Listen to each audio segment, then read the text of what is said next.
Hey, before we get going, we just want to take a quick moment to thank our entire team at our Talking Story Patreon page. All of our correspondents, directors, and producers, they do so much. They help us keep the lights on. They help us make decisions because we're not great at it.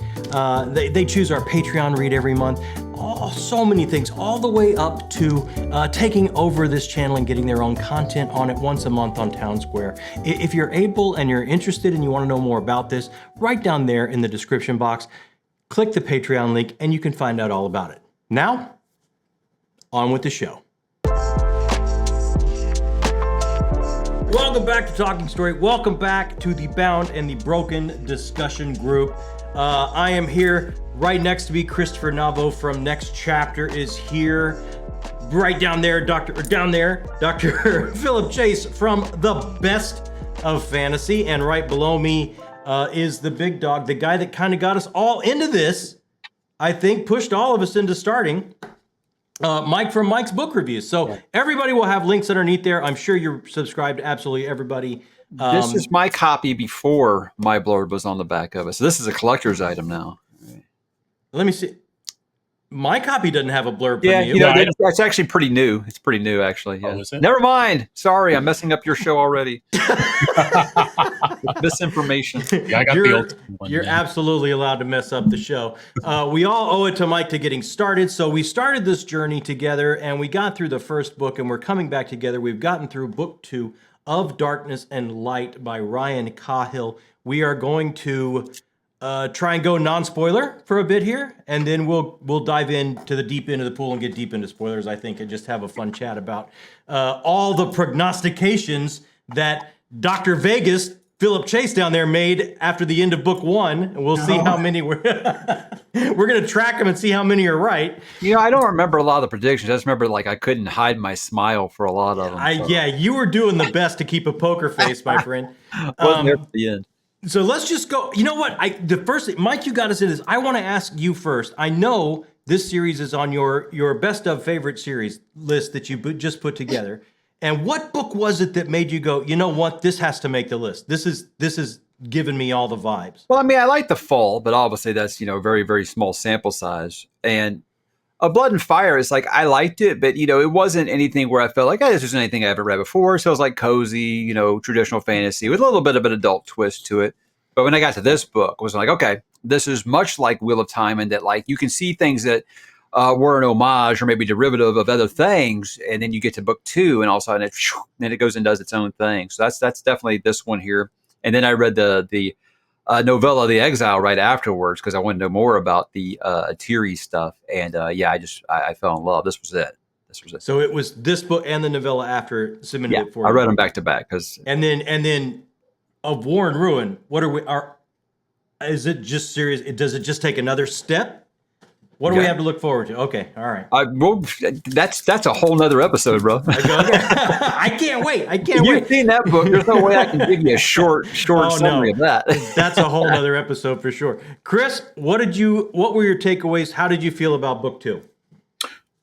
Yeah, I definitely agree with Mike's points on a lot of what transpired with book 2 with me. When I got into book 2, you're immediately thrown into the battle, and you can't, he doesn't, so Ryan's already not letting up on you, you know, he thrusts you right into the battle, and you're like, okay. And it's like, man, I'm trying to catch my breath here. And it's like, I'm liking this. So it's reading. I don't want to use Mike's words where it's reading fast, because I don't read fast. But I will say I couldn't put it down. And I was impressed with how quickly I was getting through chapters, because I was like, man, I need to get through this, this opening battle. And finally, you're able to breathe. You're able to, start connecting with characters again. And then, like I said, Ryan takes a lot of those, familiar elements from the book 1, carries those over, and then starts expanding into, okay, this is my vision. This is my own vision for what I want of this series with the Bound and the Broken. And then we get all of our new characters, and I'm a big fan of multiple POVs. So, that's what I was looking for. And then I was like, yeah, wow, this is huge. I loved the first book, but this one really just jacks it up a couple notches there. And Philip yeah, loved it so like much he fun. bounced. I was gonna say he got tongue tied. His love was so extreme. Yeah. He had to take a Until lap. Philip comes back, I would get. Were you guys like confused by all the dwarvish stuff at first? Because I was like, dude, they're introducing like 4 new dwarven kingdoms all at once. I'm like, what's going on? Like the world absolutely expanded. I mean, It explodes. the way I felt was like, I kind of like you, Mike. The book 1 was somewhat cozy. It was very comfortable. It was, it's like, oh, it's just like comfort food. I've eaten this a million times, but it was still fun. It was still interesting. I had no problem. I didn't hold that against it in any way. This felt like, okay, he's been dreaming this for a while, and he's starting to take the brakes off and just go. He's just starting to go and have a lot of fun. The beginning of it for me was almost too frenetic. I wanted to catch a breath. It was chaotic. I remember when I started, I was like, well, he doesn't take any time to get going with this book. No, I wanted to have some quiet character moments, and it just like you're thrown in all over again, and it just seems like I couldn't come up for air and I couldn't take a breath. Now, forgive me on a few of the details. I did read this like a year plus ago. But at the beginning, I mean, don't you get to see a little bit of where Kalen keeps on almost burning himself out trying to use the spark?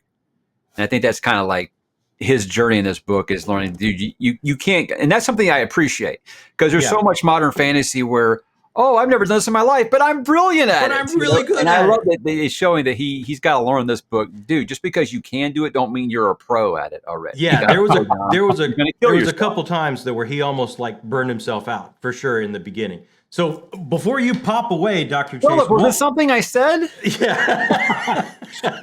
my I don't know what happened. My internet just. No, I think I was ranting at the time he jumped off. So. Oh, okay. So what were your feelings of book 2, Dr. Chase? How did it go for you from book 1 to book 2? Did you see steps as in the author's journey, as an artist's journey?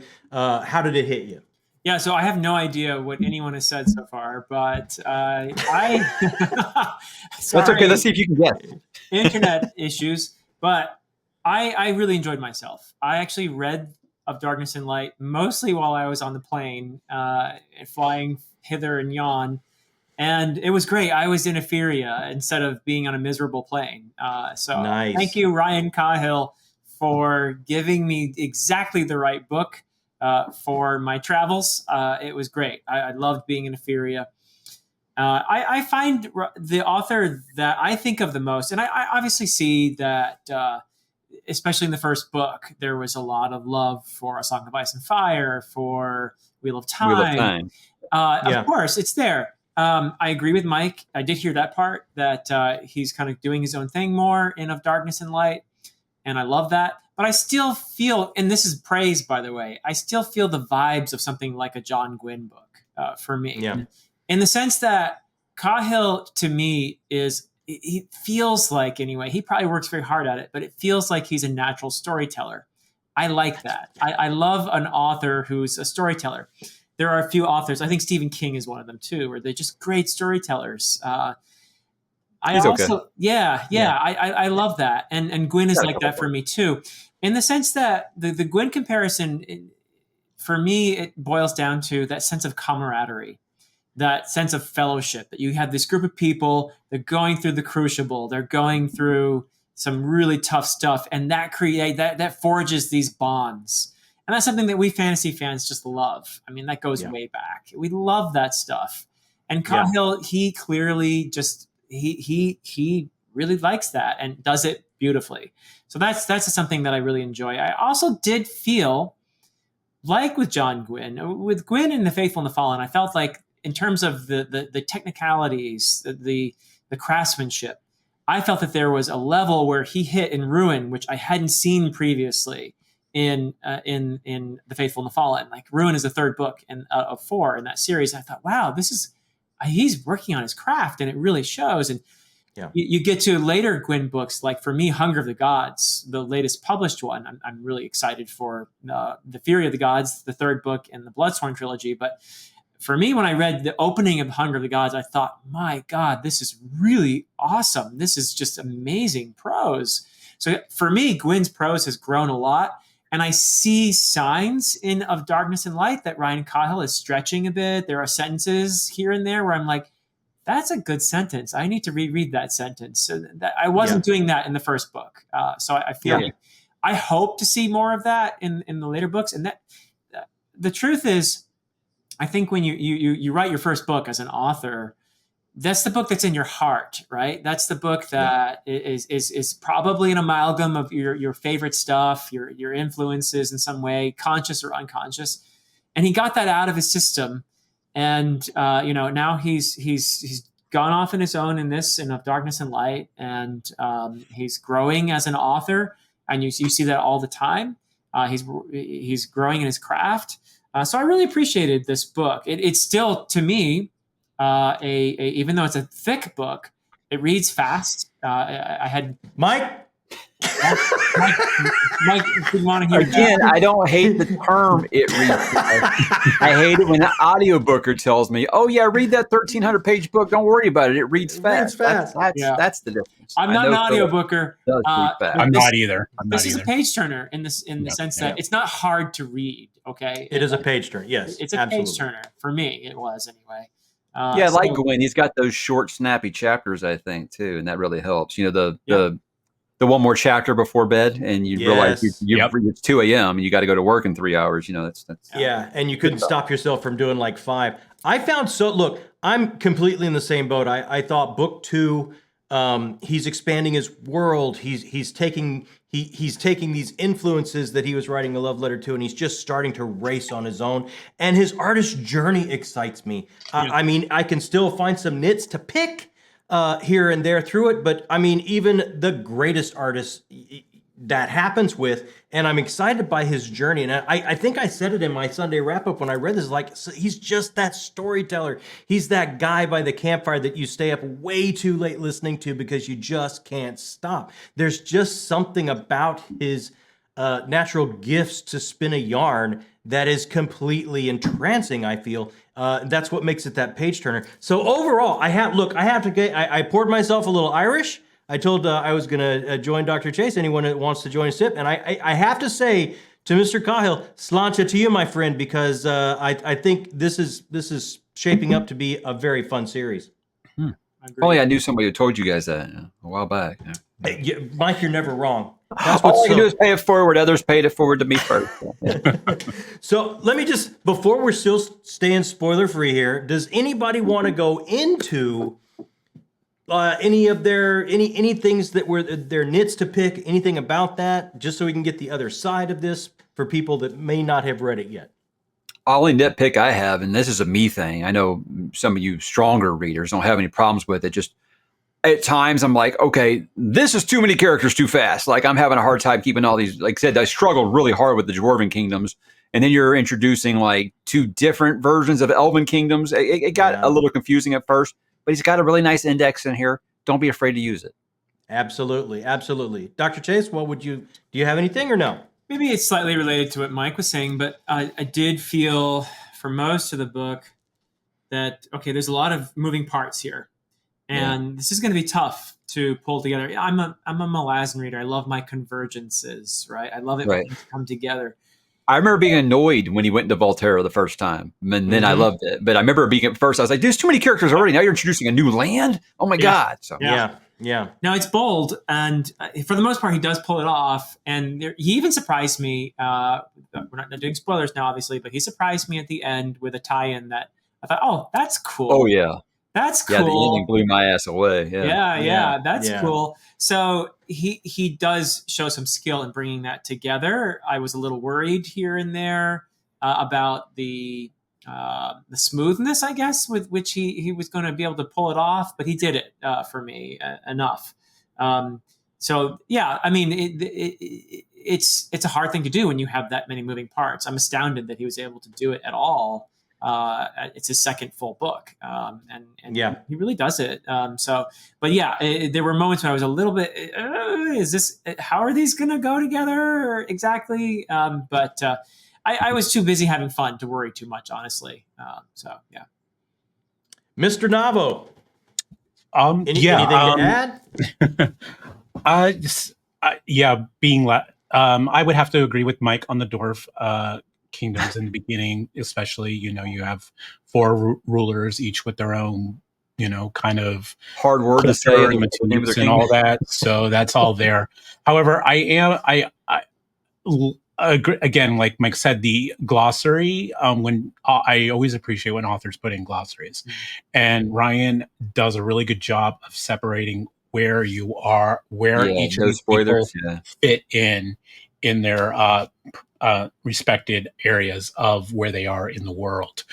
So that makes reading this so much easier. Yeah. And I counted, there's like eight different parts in this book where you're 8 different sections. So you're following 8 essentially POVs in this book, and each of them have like 5 or 6 characters each. But like I said, he makes that separation very clear. When it came to introducing the new character of Dane, he didn't click with me right away. It took a bit, but when I got to know Dane, I was like, wow, I really want to know this. And it dawned on me that the exile. Okay, now I know where this this upcoming novella is coming into play. So I thought that was pretty cool.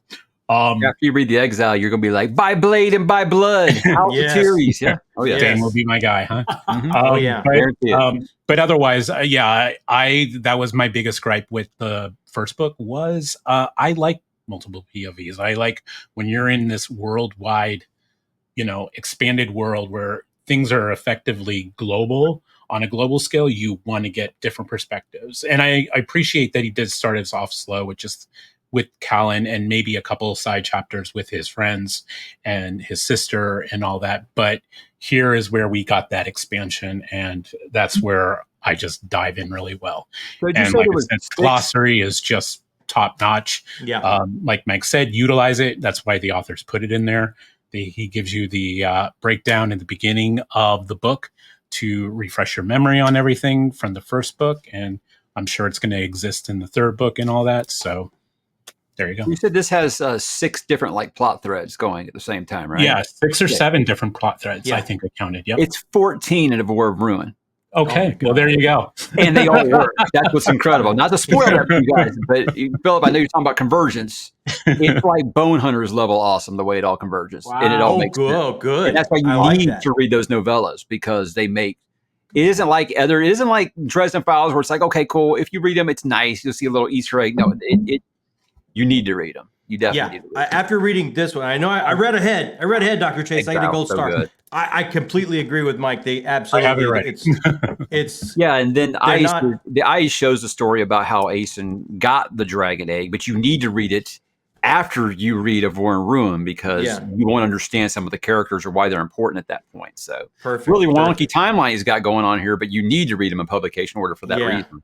Okay. So my few nits I'll pick real quick before we move on and get into some spoiler territory. And I agree with you guys. He got a lot. It's like the old, okay, I'm the oldest of the bunch here. It's like the old Ed Sullivan show. He's got a lot of plates on sticks. He's got a lot of things spinning. I'm a little nervous. You're not that old, John. That's before my time, but my wife tells me about Johnny Carson all the time, and she's younger than me. So it's a little nervous how he's going to, not let the plates crash.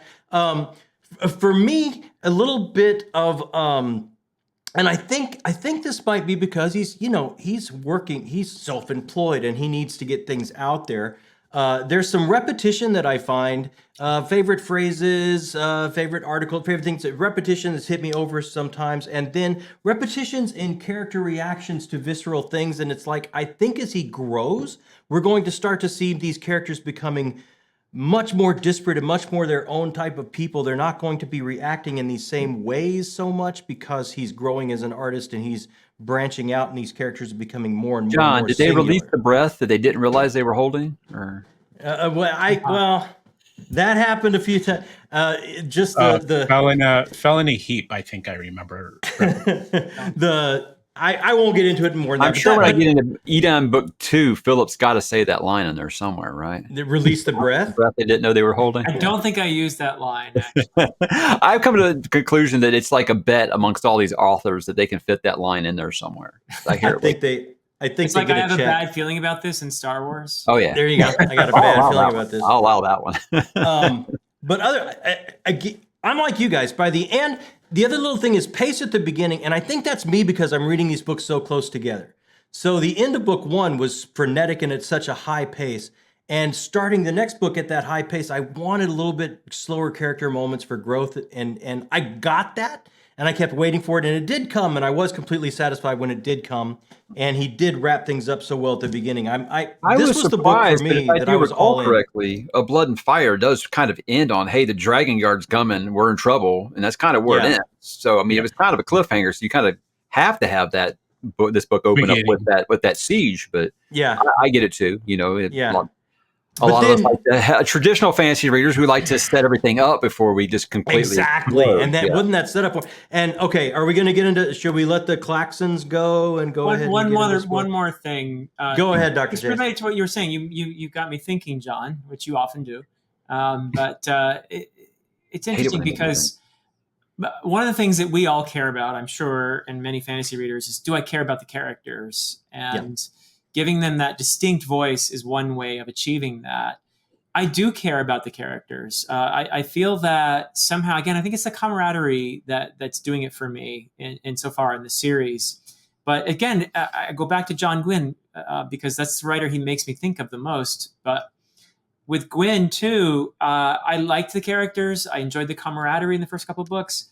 And then somehow Gwynne just hit me in that third book in Ruin and again in Wrath with that emotion. Like Gwynne makes me cry a lot, actually. Now, I haven't come close to shedding a tear yet in this series, but I think that, let's see what happens, because I feel like he's doing something similar. He's getting me to care about these characters in a way where I feel like this could lead somewhere where I'm getting some really serious emotional investment.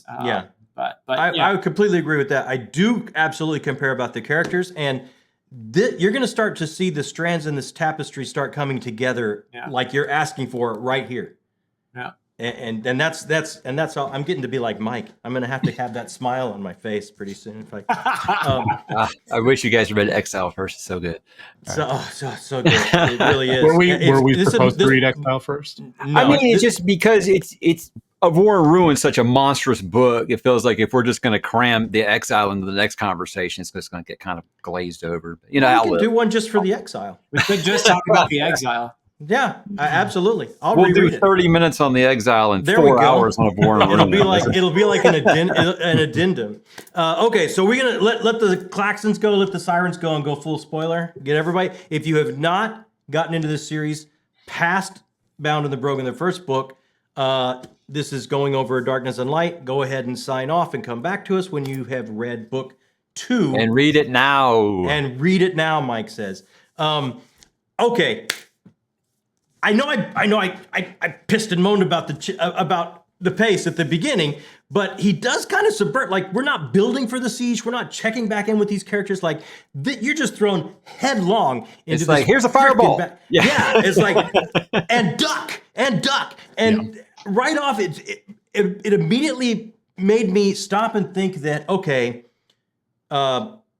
everything's all the antes are gonna get upped here. This beautiful city that we built up all the way in book 1 to save is gonna be just, knocked over like a bunch of dominoes.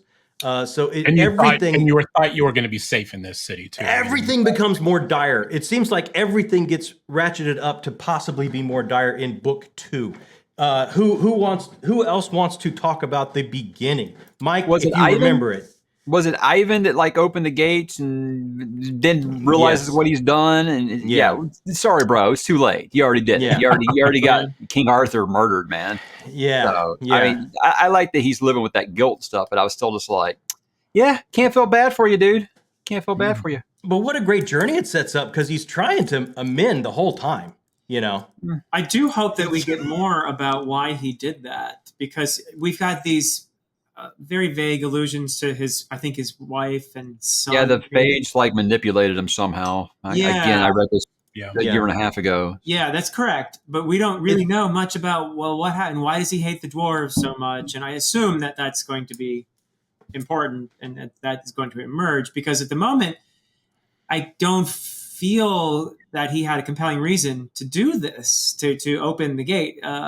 So I'm waiting for that, and I feel like we're getting hints about it, and I assume it's coming in a future book. But yeah, the fact that he has to live with that guilt that's part of his character makeup now, and his relationship with the young king, with the son of Arthur, Damon, I think his name. Damon, yeah. Damon. That's an interesting aspect of his character, that he feels a sort of protectiveness and guilt and a kind of frustration with this young man, and he realizes that this is going way ahead, but he's set up this poor kid, in a way that the kid's failings can really be attributed to Ivan's own actions. So that's a complex relationship that I really liked. Christopher? No, I pretty much what I said earlier. It's getting thrown into this, I think, was needed in a sense, and starting with the ramifications of what Ivan did in the beginning and how it's affecting everybody that's involved in this, and I appreciate Ryan. I think he does really well with battle scenes. And I see why he throws them in when he can and when the story calls for them, and it makes sense. When we read The Fall, I mean, that was a great example of how well he can write action, and I think he does those scenes really well. So when it came to the characters, like Philip said, I think I need more from Ivan. I think a little bit. Why people do the things they do, kind of thing. A little, maybe I'd like to get maybe into his headspace.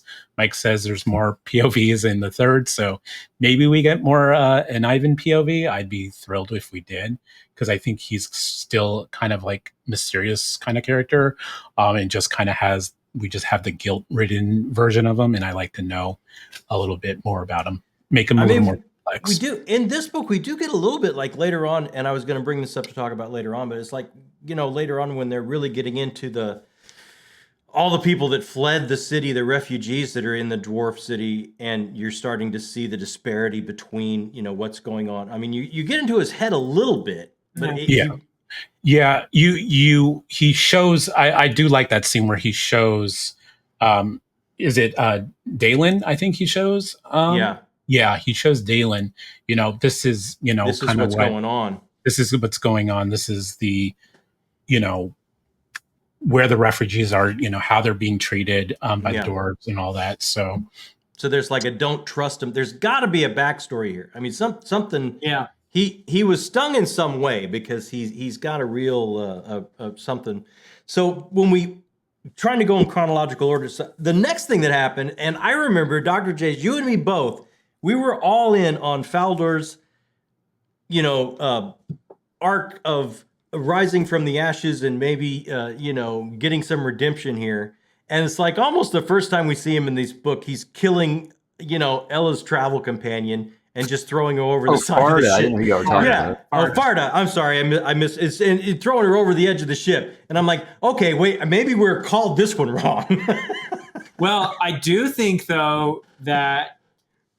Okay, maybe I'm again way off, but I do think that Cahill is setting up a possible romantic attachment. Not. Okay, Farda is clearly very disturbed because he has feelings for Ella, and that screwed around with his mission, right? And so he failed in his mission. How does Ella feel about Farda? That's the interesting thing. And of course, the best thing would be if she gets attached and then she feels like, oh yeah, you murdered my mom. Yeah, by throwing her alive into a fire.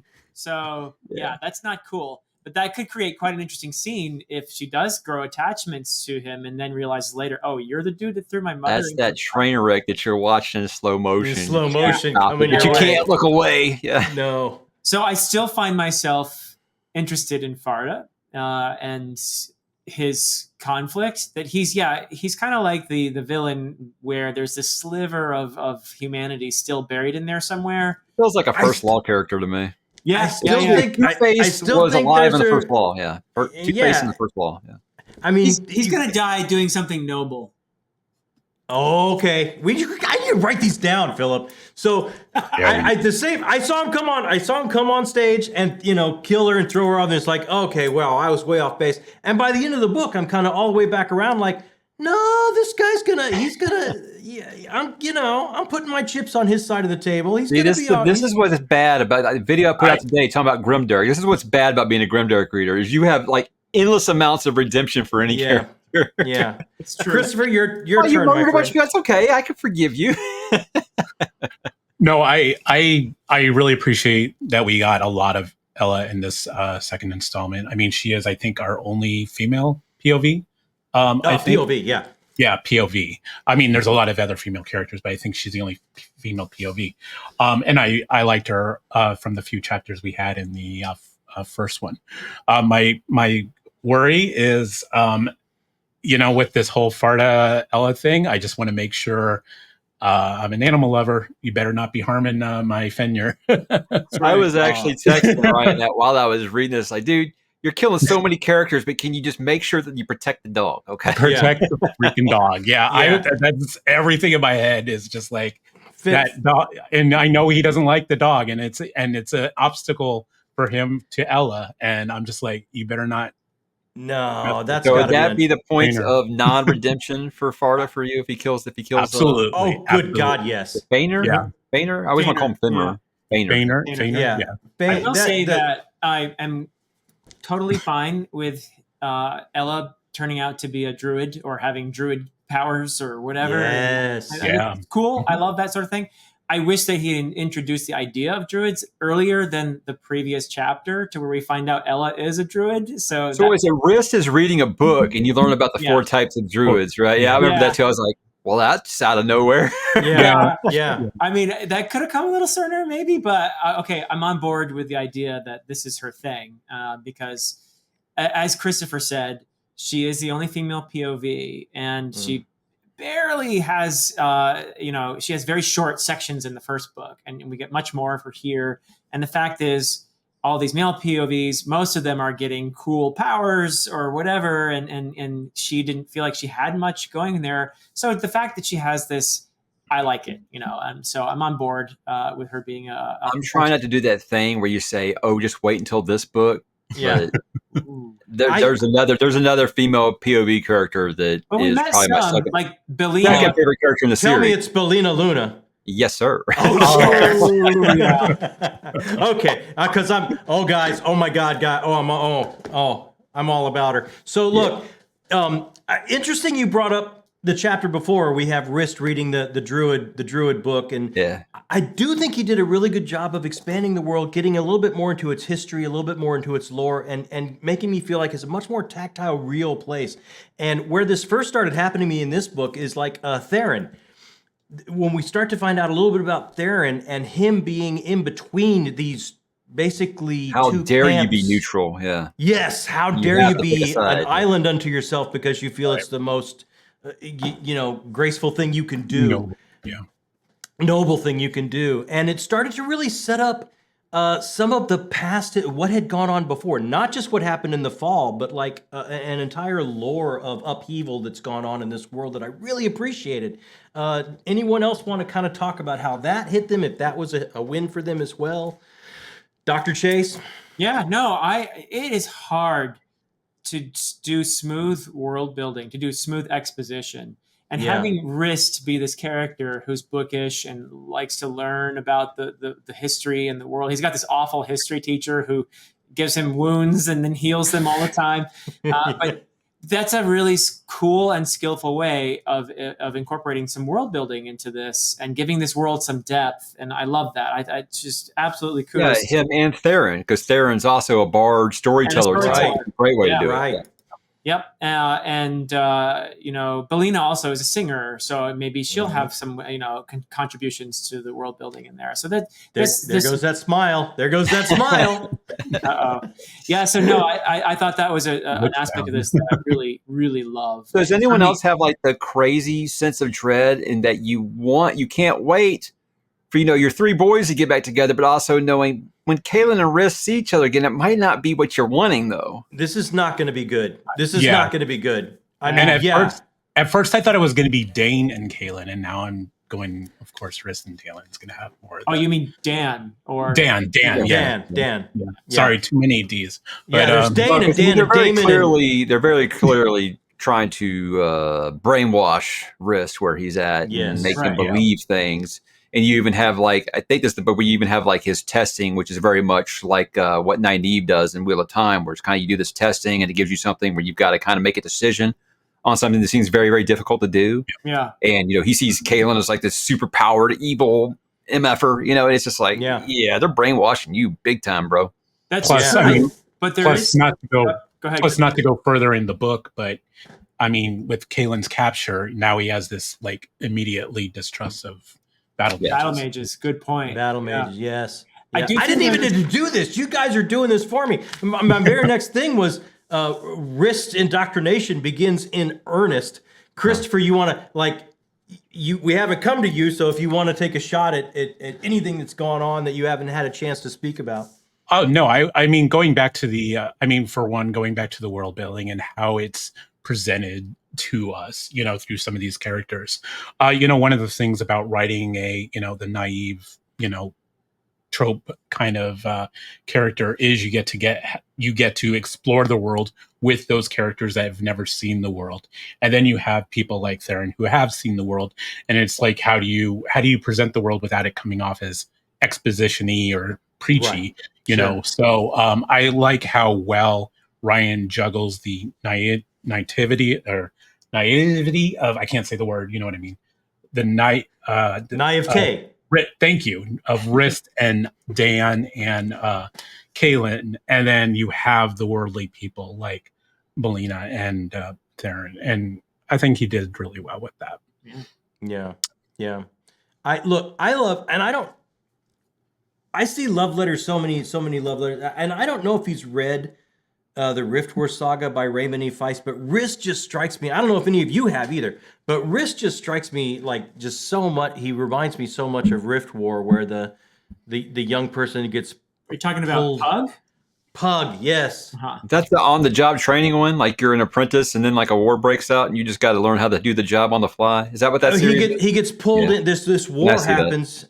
and he gets pulled to the other side of the side you're following, and taught to be a huge mage and that kind of. It's like there's so many parallels to, and it's like I love this stuff. To me, tropey is not a bad thing. I think tropes are wonderful, and I love them, and it's why I come to this. So, and. I mean, you got dragons in here, you know. They work. You got Farm Boy Leaves Home. This has got all those T words. All that great stuff. Chosen One, all that stuff. Yeah. You know what I didn't love? Just because I want to bring it up before I forget about it.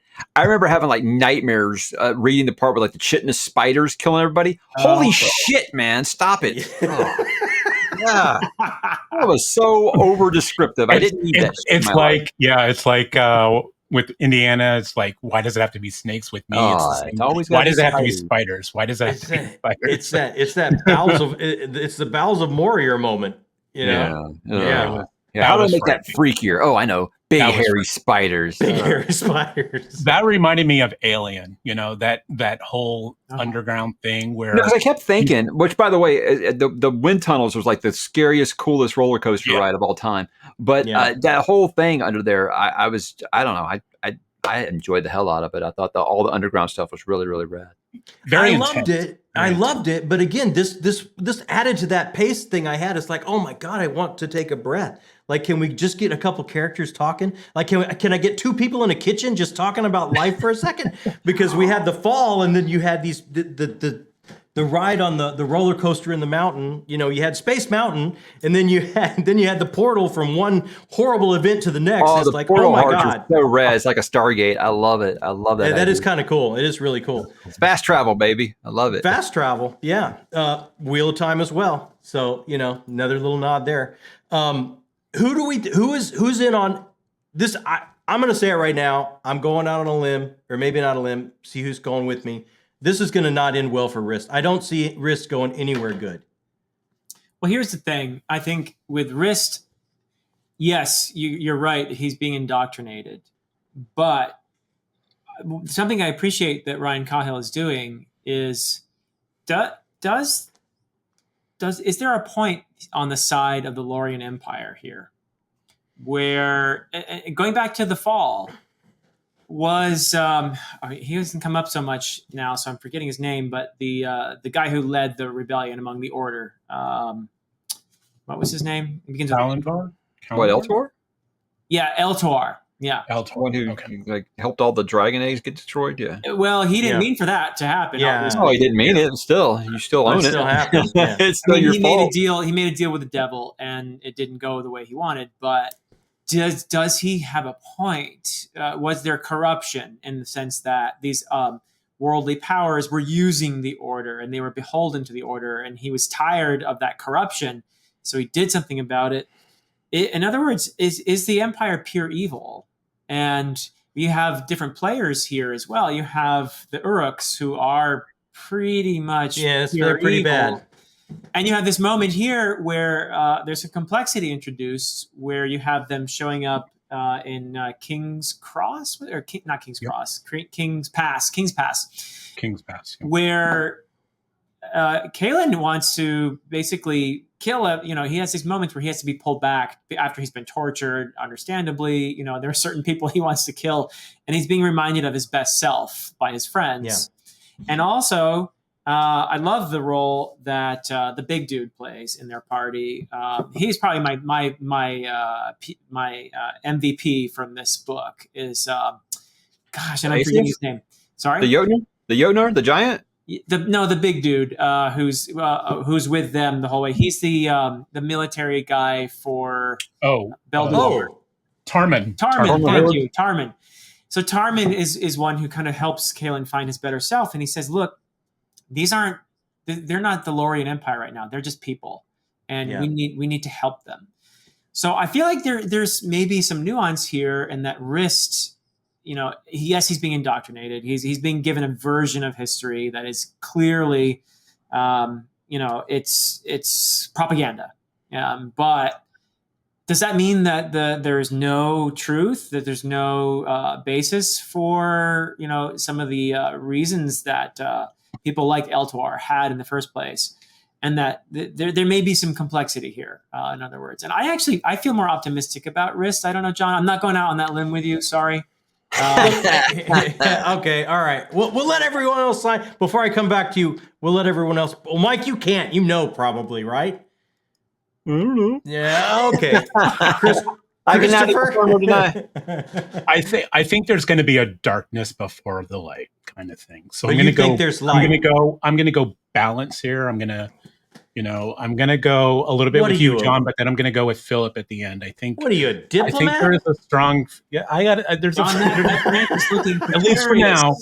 least for now, there's a strong friendship. I think what really kind of tipped the scale for me, because I was going the risk to full conflict with you on that, John. But Kellen has this instance at the end in the battle, kind of Philip touched upon here with what was that female battle mage's name? Arcana, I think. Yes, Arcana. And he was and he's fresh from being captured and tortured and all that stuff, but he recognizes that what she's doing and they're working together, and he even says he respects her for what is she doing, and she's trying to save the people, and she's out there with them, risking her own life.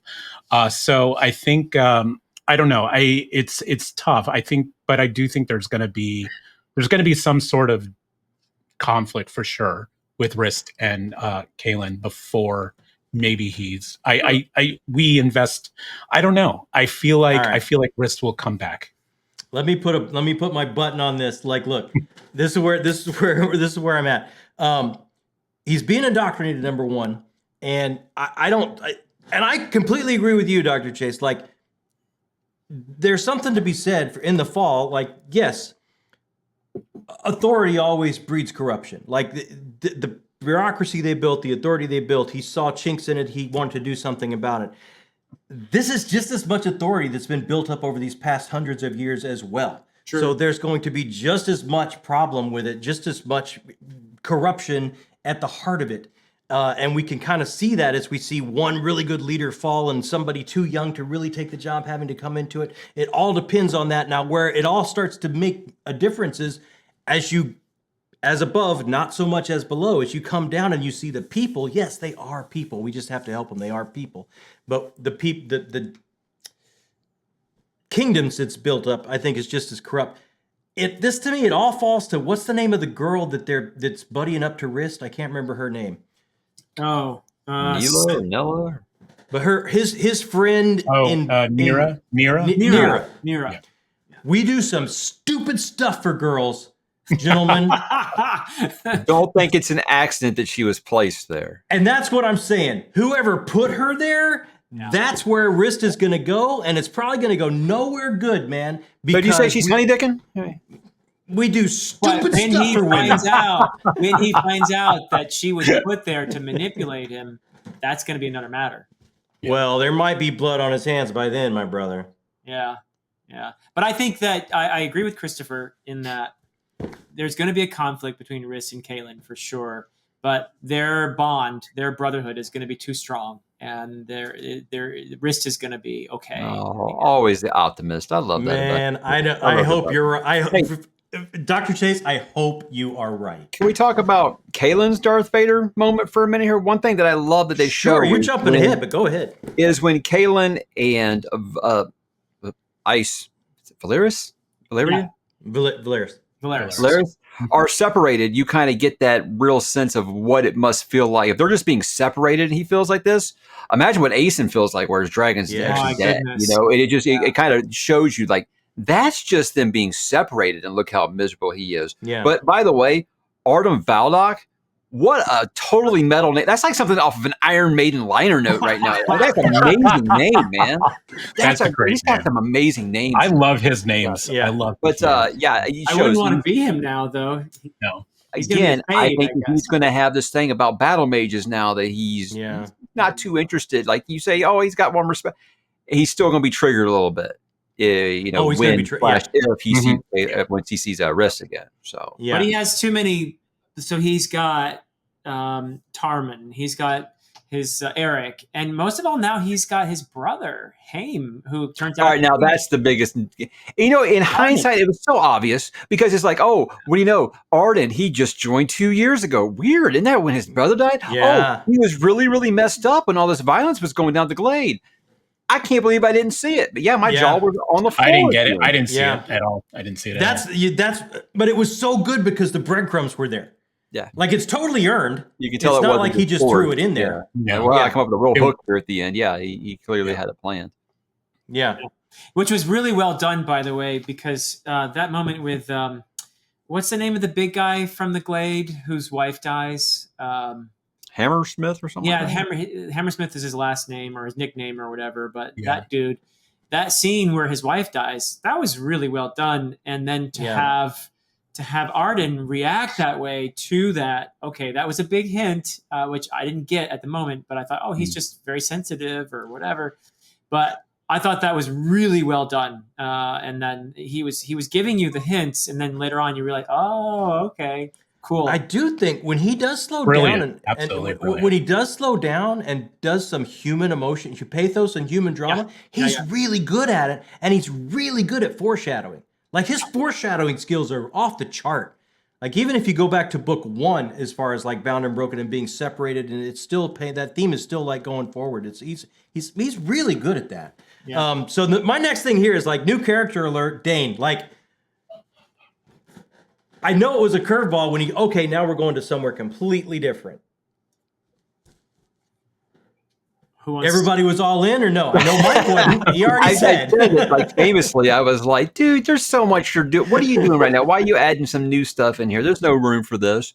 And by the end of the book, I was like, I'm really, really interested in this. And then I read Exile. I was like, oh, this is the best. To whereas, in book 3, Volterra is my favorite stuff. I'm all about that area now. But forget yeah, about at first, Dane. I was like, too much. It's too much. What about his But yeah, sister? some of the Ribbon Riders, that's awesome, man. Yeah. Oh, yeah, man. Dane, for me, who steals the show and that thread is his sister. It's like, Yeah. whoa. Yeah. And Yeah, when just- she's, I House of Terry I thought all she'd the be a way Ribbon around. Rider, but when it's revealed, I was like, that's a good reveal. Yeah. She's the. I would love POV from Alina for sure. Yeah. I mean, there's some strong women characters there. It'd be great to give POVs. But what I loved about going there, and it's like I was like, wow, okay, I want some character moments here. I guess we're going here. But what I did love about it is we start to see again some more lore. Like here's an area that has risen up in like a Civil War situation before. Like we've had, like this is a recurring theme, a recurring thing that's going on in this land, in this country. And I really dug that. It's like, okay, well, this is just expanding, and it does factor into the main story and the themes that's going on. So I got pulled into it pretty quick, I have to admit. Yeah, I think I like I said in the beginning, at first when they introduced Dane, it wasn't really clicking with me. And then I was actually went back to the first book. I'm like, did we already get introduced to this character? I was like really confused at first. So, but I was amazed on how quickly Ryan got us to really be engaged with Dane, so to where he was like on equal footing with all the other characters that we were already like were established. So I really appreciate that. And like I said, it's what I like in fantasy. I like when you have this global effectiveness on this wide spectrum. I appreciate when you get other personas added to the mix, and I love that prodigal son trope coming home too, or you can't never come home again. Like how did that hit you, Dr. Chase, in this one? Oh, it was great. I love Dane as a character. His guilt and his determination to do well by his family. And obviously, he has some compelling reason for having left. He's part of this rebellion. He probably felt, okay, I have to leave. It's going to hurt them, but it's the best thing for them because if I stay, I'm putting their lives in danger, that sort of thing. But he's guilty about it, and that makes that makes a pretty compelling character. That sort of conflict within him, the combination of guilt and we know he's a person of integrity. The moment that I felt like, okay, I'm going to like this particular narrative is when Alina, they're about to arrest Dane, and Baron, his brother, shows up, and he's like, yeah. And then Alina goes, bam, hits Baron on the head. When I say all of House of Terry's rules, I'm going to go everybody except Baron. Baron can get fucked. Dude, what Baron he did, thinks he's doing what the he did best to Alina's husband and kid. Yeah, I was going to say, dude, pretty bad. Bro, when you messed up, when you messed up with the child, that was like, all right, you're gone, dude. There's no coming back from that. There's no. I don't want a redemption arc for Baron. I don't either. I want him fed to a dragon. Yes, but even Alina hesitates there, and she could have killed him at that moment, but she doesn't. She goes back to kill him later. Is persuaded by Dane not to. Dane gives him a chance, not to. I don't know if redemption is the right word, but at least to exist and maybe do a bit better. But but poor Baron. He obviously was not able to fulfill that role very well. He was too young, whatever it might be. But I feel for him a bit, I guess. But yeah. So this we got to the point, and I think this for me struck me as so impressive. We kind of got like that social mirror moment where there's some racism going on between the races in this alliance. Like things are shaky. Yeah. Like things are shaky with the dwarves and the elves and the humans, and it's like everyone is not coming together to make one big happy family. Elves can't even get on the same page. I was really kind of struck by. I really like that bit of a social mirror held up to. You like it where Aeson's just like had it with that, where they're like giving Theron a hard time. He's just like, y'all just shut the fuck up. You've got no honor, man. Wow. Aeson's underappreciated, I think. Mm-hmm. Oh, I love Aeson. I mean, you think about Aeson's like this big architect, and he's trying his damnedest to hold all these people together, and it's just like you it's could edge feel of a the knife. frustration of it. And like you said earlier, Mike, I could feel that man's frustration. Yeah, the whole Rekina thing, and him. You get an insight into that, like you said, because we have Kaelin being separated from. Valeris. Yeah, and then Eric and Dolan both want to be like the guy, and he's like, I think he tells Dolan or Eric, I can't remember which one, like, you've got to stay here and protect, Dolan, Damon and stuff, and he's just like, they all just want to be they want to be with their dad. They want to go kick some ass. They want to be men. So it's again, Aeson's job. Looking at this from as a dad's point of view, it's like I can feel the frustration and the stress dripping off the pages with this guy. Sure. So good for him for holding this together. Yeah. But okay, let me throw my thing in about Aeson. The scene that I loved the most is again when he slowed down for that pathos and that human drama. When Aeson and Theron took that moment, these long-lived, almost immortal characters, every bit of angst and grief they're carrying, and when they had to grab each other and basically fall into tears about all they've been through and what they have to continue to go through, it's like that was just such a beautiful scene to me. That these two iconic warriors would take that moment to hold each other and break into tears. It's like I love that scene. I thought that scene was phenomenal. Yeah, agreed. Yep. Okie dokie. Hey, how about Dan getting like the short rip from this? Like Dan's point in this whole book is like the two cute elf girls that are flirting with him. That's like really like all he does this book. Is that and such I a gave bad Ryan a hard place time to about be? that. Yeah, I mean that's not so a bad bad? place. Yeah. Yeah. It's not so bad. I did give Ryan. I told Ryan I wanted to know more about this world, but then I was like actually texting while I was reading this. I was like, dude, where are my boys at? Why can't I get my boys to do something here? What's going on? What you doing? So we do get to a point where Farda is hoping the coin lands a certain way for Ella. Well, 20-something times, 23 times or whatever. Yeah. I'm just going to keep flipping it until I get the results I want. Yeah. I think there's hope for him because we do weird stuff for women, and this is a good thing. This is the good side of that. Yeah. Not so much with Wrist, but with Farda. I don't know. I think that you guys are might be alone on your like Farda redemption tour. I don't know. I mean, because of the coin flip thing, I go back to like Batman trying to tell Two-Face, not be Harvey. Don't be Two-Face, be Harvey. It's just like, yeah, sure, bro. I mean, eventually that coin's going to come up the wrong way. I mean, 23 whatever times, it's going to eventually come up the wrong way. How about the sacking of the Glade? How did that hit everybody? I felt very John Gwynne, and then like it's not a John Gwynne book until you kill off the parents and you destroy the hometown. That's like the rules in every John Gwynne book. You got to do both those things, So yep. I actually made the meme of the Predator meme where Arnold and Carl Weathers are doing that, and it said like John Gwynne and Ryan Cahill killing off the protagonist's parents. That's just kind of how it goes.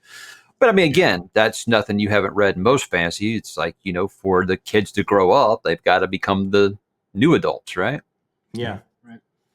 Yeah. Their history's got to be wiped away. Which is why I'm sticking with the prediction that either Aeson or the elf mentor, one of them's got to go, right? I mean, Theron, yeah, one of the two, because they're Kaelin's mentor figure. Well, it's like my two dads. One's got to teach him how to sword fight, and one's got to teach him how to use magic. Yeah. Of those two, I'm expecting an Obi-Wan moment eventually. Sure. Yeah, that's what I'm talking about. But which one's it going to be? Sure. I got my money all in on Aeson because he's pretty broken anyway. I mean, he's looking for the end of his road. I think death would be a release. Yeah. I think so. And then you've got his two sons. How's that going to hit with them? One of them is probably going to not go such a great way after they see Dad fall. You're worried about Dallin, aren't you? Yes, I'm worried about Dallin.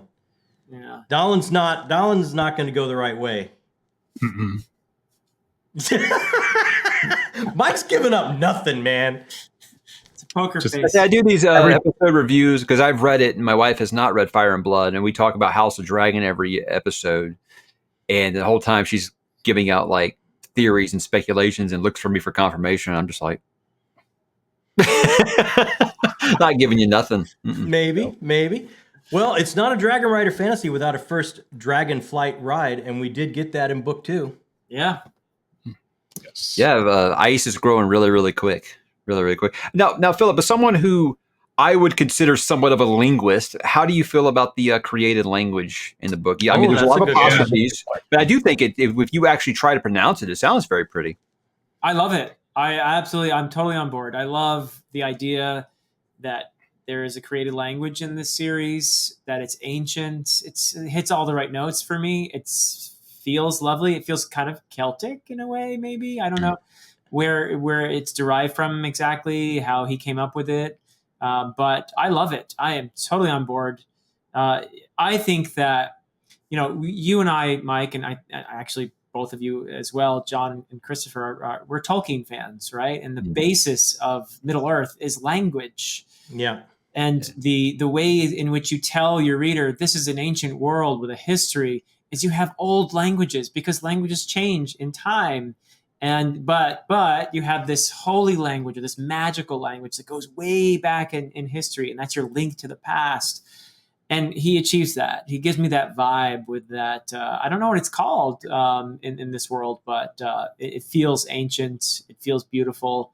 It feels mysterious. So I'm totally on board. I love it. I'm pretty sure I think he wrote someone requested that he write their wedding vows in that language. Oh, I was like, wow. That's that has to be cool. amazing. Yeah. That's just incredible. I would love him to put something together, kind of like Tolkien did, of his language and like how the syllables are. Which, not to derail Philip, but Prince of Nothing has the most Tolkienish kind of lingo I've ever heard in my life. Just putting that out there. It's clear he was a fan. Wait till you get to Aspect Emperor, because that just increases tenfold. Yeah. Okay. I'll get there in about 8 years is how the pace I'm reading this book. I'm rereading every paragraph. Okay. Mike, did you ask him what his route was for the language he created, if he had one? I haven't, but I'm going to be hanging out with him and Christopher up in in Fort Worth here in like a month. They're going to be out here for a signing, and I think we're going to have like a sit down, like three-way, for lack of a better term. Christopher Rocchio, you mean? Are you gonna record that for the channel? Yeah. Anyway, so the three of us are going to sit down and talk, and I'm pretty sure that'll come up in the discussion for sure. Good. Yeah. Find out what his great. roots are for that language. Yeah. You got two of them there, because Rocchio created the Sealson language too, so that could be an interesting conversation. I'm trying to make sure I bring up a point of like, so what goes into creating a language? Yeah, you have like a little codex or what? You got like the like in Christmas Story with a little decoder, little Orphan Annie's decoder, or what? How's this work? So well, we had hoped he would join us on our last discussion, so maybe we could ask him and put him. Who's that, Ryan? Microscope. Yeah, I think here's what I think you should do: finish of War and Ruin, and then we do like a preview show, and we have Ryan on here where he's the one who just smiles and says he can't tell us anything before the ice. Before Empires and Dust, book 4. Oh yeah. Well, when is that supposed to be out? Has he said? I think he said March of 2025. We're gonna have to wait. I think he wants to hurry because he's got a baby on the way, and he wants to finish before the baby shows up. Oh my! So he's got 2 babies on the way then.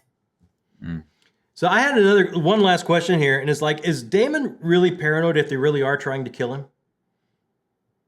I gotta think you're thrust into that position, and you just saw your dad get killed, and you're probably going to think, oh yeah, everybody wants to kill me. But you talked about like the biases and maybe racism. I don't think he likes dwarves very much.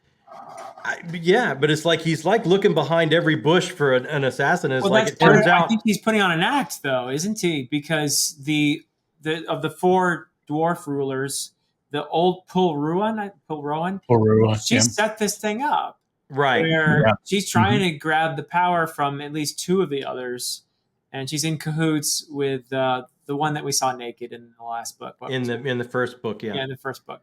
They're in cahoots, and they've set this whole thing up because it's a power grab, and they're using Daemon because he's young and naive and stupid, and he's bought their line that, we'll do this, and then we'll be your real ally. Don't worry, we'll take care of this. He's being used, but I feel like that whole paranoia thing he's got to be putting on a bit of an act, because he knows that that's not a real assassination attempt, right?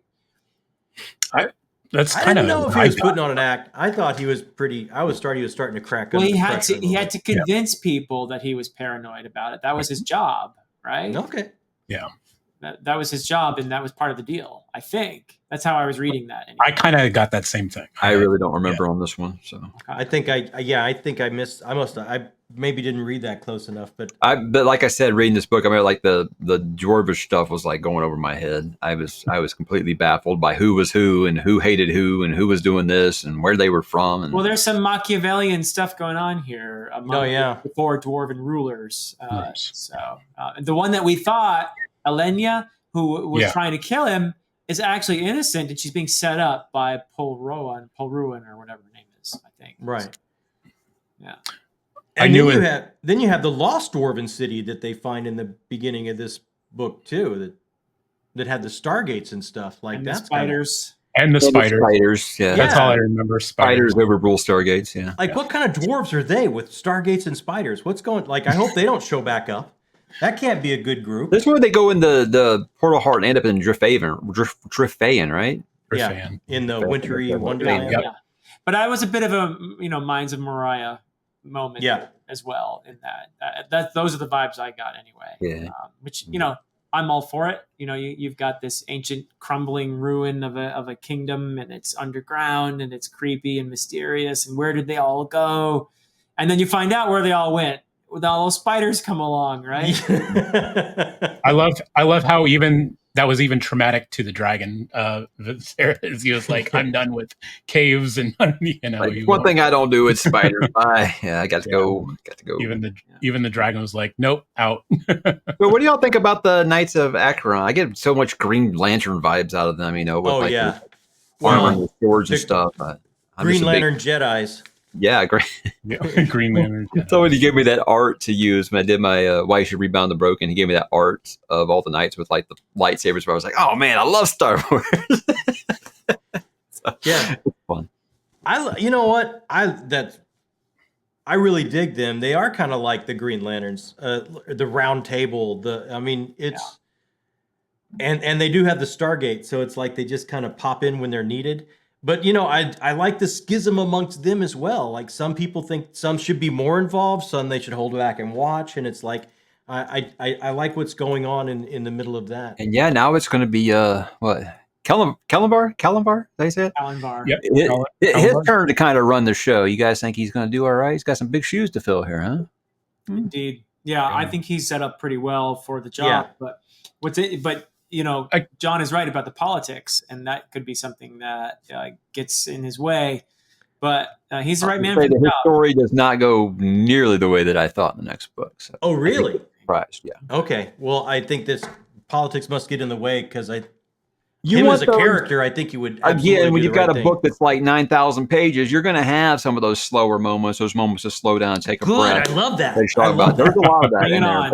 Bring it on. I feel like it's incredible to me in that a book that's longer than A Storm of Swords is that you found a way to pace it that well to where I never got bored. You have that many different plot threads. Like I said, 14 different plot threads. And I'm never once like, oh, I don't want to go to them. I want to go back to these people over here. It's always like, oh, okay, cool. I want to see what this group's up to. Oh, definitely want to see it. And I think about, and I won't tell you which one it is, my least favorite plot thread in that book is still better than most that I've read in modern fantasy. Wow. So that book is just... If it wasn't for Lonesome Dove, that would have been my book of the year last year. Wow. It's really that damn good. So I know you guys are going to love it. Yeah. I mean, that's just amazing to me how quickly he's moving as a writer. I was like, there's going to be some fluff in here. That's the problem with them self-published authors. They don't have an editor. And then I'm reading, I'm like, dude, there was like nothing I would have cut out of this. It's amazing. I do have an editor. But... and how much did he cut out, Dr. Chase? How much did you let him cut out? He actually made me add stuff, I think. That's the opposite. That's great. Yeah, your story's only 200 pages long. Think you could add some stuff? Yeah. I think I would read really quickly through some of the battle scenes, but when I would slow down and really get sucked in was these human moments that, I love that as a writer, if he has a lot more of that by book 3, like he learns, it's like, I don't need huge set pieces to draw people in. I can just do it with drama. Well, I don't feel like this is a spoiler to say this. I'm just going to say that there are some characters in the story that you feel like what side they're on, and you're going to kind of get to see inside their heads and see that in their head, they don't think they're the bad guys. And you can actually start to be like, actually making a pretty damn good point here. And I love when a series is able to do that. See, that goes back to what Dr. Chase was saying at the beginning. Yeah. And John, So, I mean, you want to know more about Eltor and people on that side about Mortem Fane? Is that the guy's name? The big bad? The big bad. You get to know so much more about that side in book 3, and it's just everything is just balanced so well. And everything you think you know about, like, oh, this is clear cut good guys, clear cut bad guys, it's kind of turned on its head, and you'll see some things that you aren't expecting. But I think that knowing that you guys like things like A Song of Ice and Fire, I think you're gonna see why I say that Song of Ice and Fire fans will really love the series, starting with that book. Yeah. Awesome. Oh, When are you guys starting it? It's September, right? We're reading it in September. I was about to be like, oh god, that's a long. No, that's next month. Shit, That's next month. Yeah.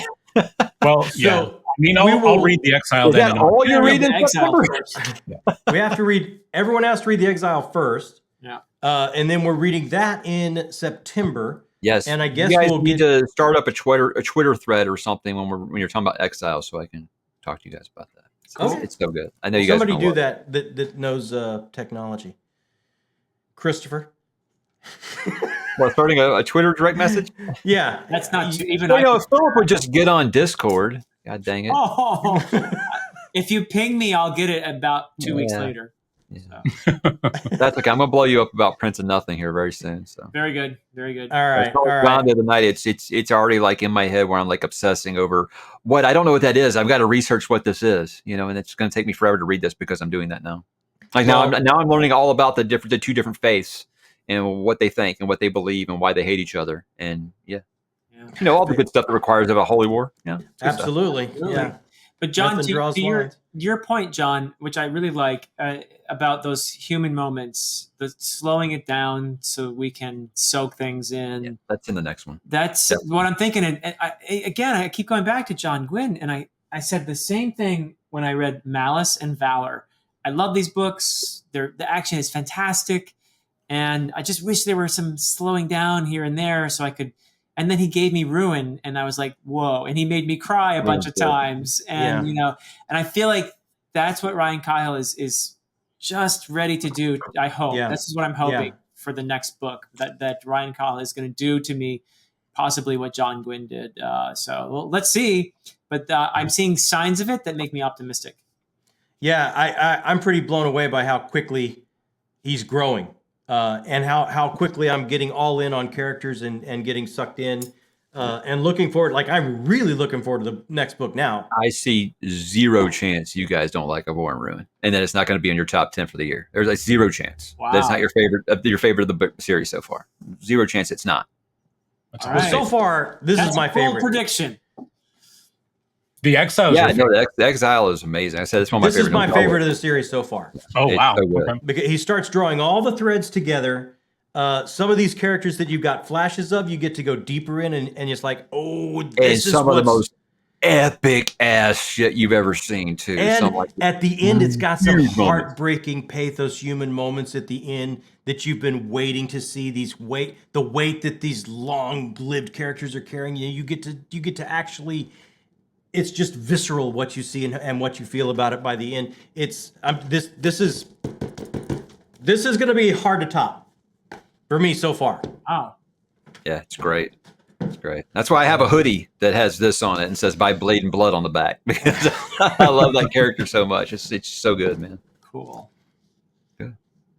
All right. Now that I've hyped it up so much, right? What could go wrong? So we will get together again, maybe beginning of October. Give everyone a chance to read this massive tome through September. Maybe I'll ask Ryan to float me the summary of it again. So I can remember everything because it's so much. That I had a hard time remembering if it happened in this book or that book because it's just so much. Well, we'll get together if we want to get together and do a quickie for this. Someone can host that. We could do that. That's okay. So that's the next thing. So we'll plan that, and then probably beginning of October we'll get together for the big tome, and then we'll end, I guess, with another quickie, maybe that Ryan Cahill can join us for Ice. Does that? Ice. That's right. Ice, baby. Baby. How does that sound like a plan for everybody? Sounds good to me. Okay. We will plan it up. Everyone, thank you so much for joining us. It has been amazing being with these fine people. All their information will be in the description box below. Hit us up in comments if you have read this series, what you think of this series, how much are you anticipating the next book coming in 2025. We will get to the comments as quickly as we possibly can. And I want to thank Christopher, Dr. Philip Chase, Mike, always. Thank you guys so much for joining us, and we will all be back together soon as we get this massive book read.